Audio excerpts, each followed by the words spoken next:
பங்குனி பெற்ற அந்த சித்திரை பெண்ணுக்கு ஆசி கூறென்றார். புரட்டாசி கூற மாட்டேன் என்ற நம்பிக்கை.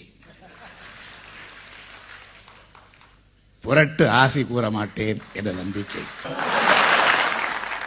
மார்கழியா தாவணியுடன்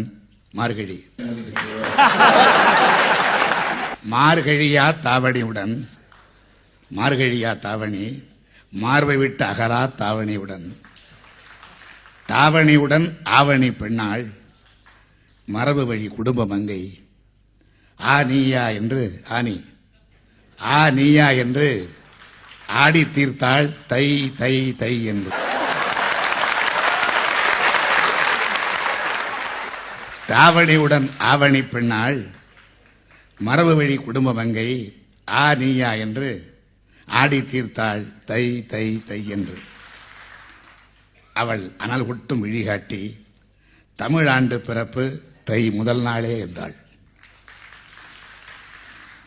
அவள் அனல் குட்டும் விழிகாட்டி தமிழ் ஆண்டு பிறப்பு தை முதல் நாளே என்றாள். பாவையின் கூற்று உண்மைதான் எனினும் அவள் பதற்றம் தணிப்பதற்கு நான் சொன்னேன், தமிழருக்கு ஓராண்டில் 2 புத்தாண்டு வருவதாலே இரட்டிப்பு மகிழ்ச்சிதானே என்று. பாவையின் கூற்று உண்மைதான் எனினும் அவள் பதற்றம் தணிப்பதற்கு நான் சொன்னேன், தமிழருக்கு ஓராண்டில் 2 புத்தாண்டு வருவதாலே இரட்டிப்பு மகிழ்ச்சிதானே என்று. தழிப்பெண்ணின் குளிர்முகத்தில் நிலவு கண்டேன், தழுவிக் கொண்டாள் திகைக்காதீர் மற்றொருத்தியா என்று. தழிப்பெண்ணின் குளிர்முகத்தில் நிலவு கண்டேன், தழுவிக் கொண்டாள் திகைக்காதீர் மற்றொருத்தியா என்று. மாதம்தான் மாதல்ல.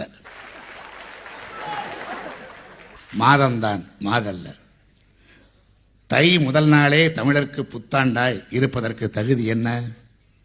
தை முதல் நாளே தமிழருக்கு புத்தாண்டாய் இருப்பதற்கு தகுதி என்ன? இந்த கேள்விக்கு என்னிடத்தில் ஒரே ஒரு பதில்தான் உண்டு. மான மங்கையர் மஞ்சள் முகத்தில் குங்கும பொட்டு வைக்க என்ன தகுதியோ அந்த தகுதி தைப்பொங்கலில் தமிழ் புத்தாண்டு கொண்டாட உண்டு. மான மங்கையர் மஞ்சள் முகத்தில் குங்கும பொட்டு வைக்க என்ன தகுதியோ அந்த தகுதி தைப்பொங்கலில் தமிழ் புத்தாண்டு கொண்டாட உண்டு. தமிழனுக்கு தாய்மொழியாய் தமிழ் உண்டு, தரம் உண்டு தமிழ் இலக்கியத்தில், தன்மான வரலாறு உண்டு இவ்வுலகத்தில். ஆனால் ஆண்டு மட்டும் அவனை விட்டு மாண்டது ஏனோ? கோட்டை கட்டி ஆண்ட தமிழ் மன்னர்கள் தமிழ் ஆண்டை மட்டும் கோட்டை விட்டனர்.